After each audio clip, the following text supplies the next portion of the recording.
Bonjour, bienvenue pour une nouvelle session partage d'un texte inspirant.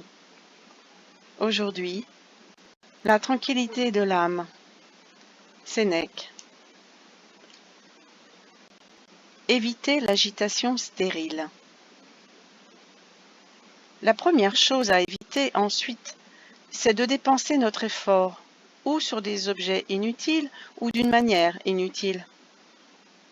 Je veux dire de concevoir des ambitions irréalisables ou de nous apercevoir un peu tard, une fois nos désirs satisfaits, que nous nous sommes évertués sans profit.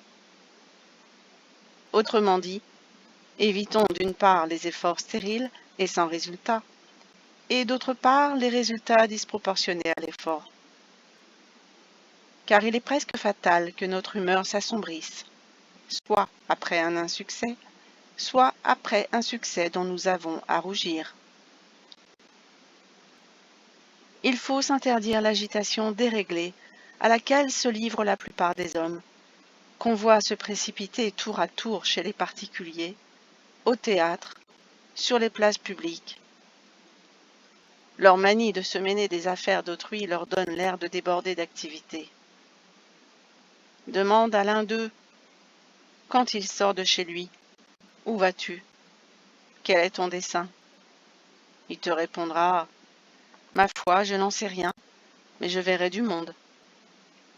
Je trouverai quelque chose à faire. » Ils rôdent ainsi à l'aventure, quêtant les occupations. Et que font-ils?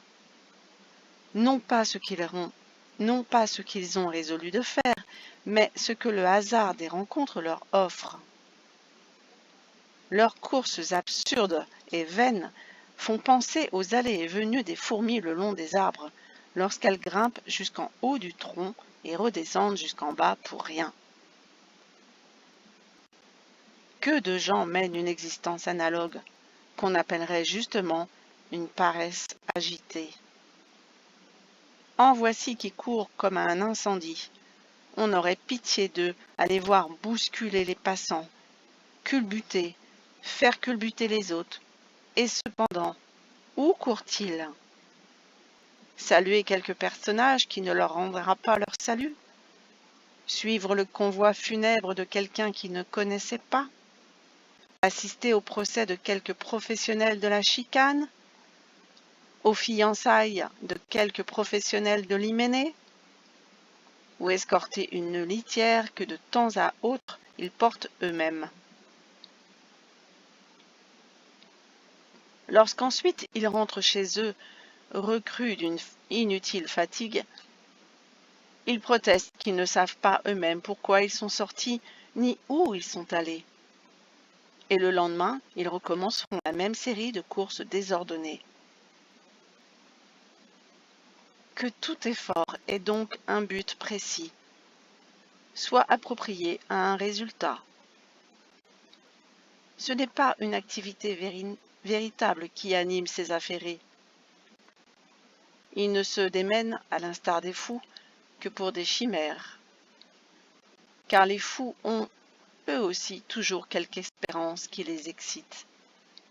Il y a toujours quelques fantômes dont l'idée les aiguillonne et dont leur esprit abusé ne reconnaît pas le néant. Il en va de même de chacun de ces malheureux qui ne sortent que pour grossir la foule. De vaines et chimériques raisons le font tout piller par la ville. Quoiqu'il n'ait absolument rien à faire, l'aurore le chasse de sa maison, et lorsqu'il s'est fait écraser inutilement devant un nombre considérable de portes et à saluer force nomenclateurs, il a beau n'avoir été reçu nulle part. La personne qu'il a le plus de peine à trouver chez elle, c'est lui-même. À cette maladie se rattache un épouvantable vice, celui de s'enquérir de tout, d'être à l'affût de toutes les nouvelles, tant secrètes que publiques, et de posséder une foule d'histoires dangereuses à raconter, tout aussi dangereuses à écouter.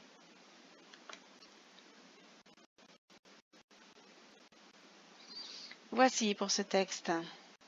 partagée, ô combien d'actualité, si ce n'est que c'est ajouté à cette nécessité d'aller et venir en extérieur pour vaquer à ses occupations, et vaquer n'est pas un mot inapproprié, surabondamment durant ces temps empreints de technologie, de dons d'ubiquité finalement, à être dans le suivi de chaque nouvelle, de chaque actualité, de chaque soubresaut politique ou toute autre nature. C'est un peu comme si se noyer dans le brouhaha de l'existence, c'était éviter de regarder son propre silence. C'était éviter de se confronter à ce silence essentiel de la nature du soi. Il a beau n'avoir été reçu nulle part, la personne qu'il a le plus de peine à trouver chez elle, c'est lui-même. Cette phrase dit tout, couplée à la fameuse phrase de Blaise Pascal qui dit « Tout le malheur de l'homme vient de ce qu'il ne sait pas demeurer dans sa chambre, ne sait pas garder la chambre. » C'est une fuite perpétuelle, se noyer dans le marasme, dans le bruit, dans le mouvement ininterrompu de la vie, du monde. Tandis que dans l'expérimentation solitaire, quotidienne, de la pratique de la méditation, nous avons accès à tout cela depuis le soi. Pas un atome du monde échappe à la vigilance du méditant. Pas un atome. Il est en lien avec toute la fureur du monde dans la paix de l'instant. Car l'instant n'est justement pas figé, il est mouvement. On ne se baigne jamais deux fois dans le même instant. Jamais. Ils sont tous différents. Et ils portent tous la constitution, la substance du monde.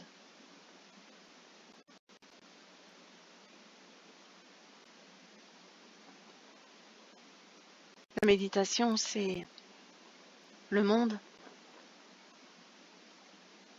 vu depuis le microcosme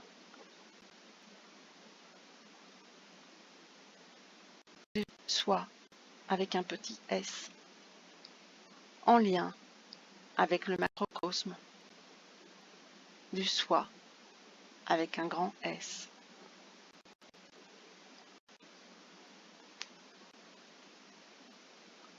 Quelle nécessité donc d'aller s'épuiser, à courir, à du et à dia,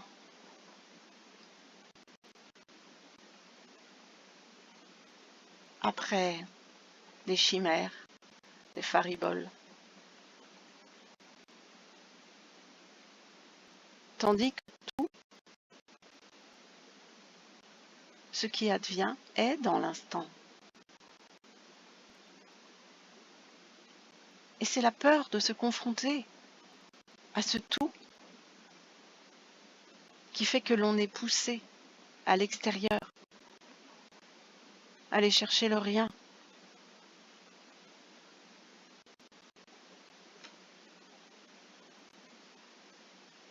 Alors vous allez me dire, mais je ne peux pas rester dans ma chambre toute la journée.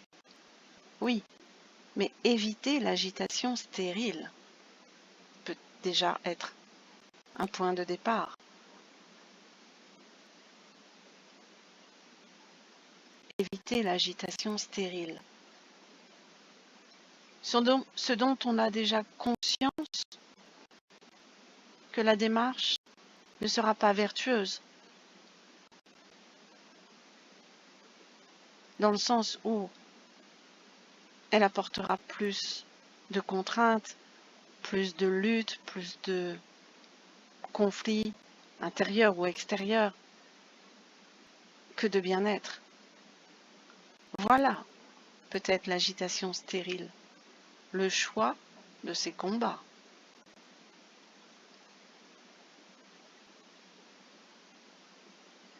Le choix de ces investissements,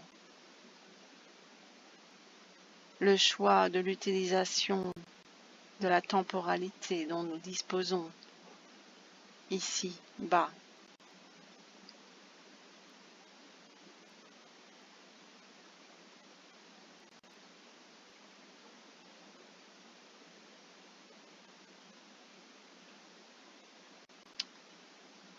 Voilà pour ce partage. Merci encore de votre écoute et de votre attention. À très bientôt.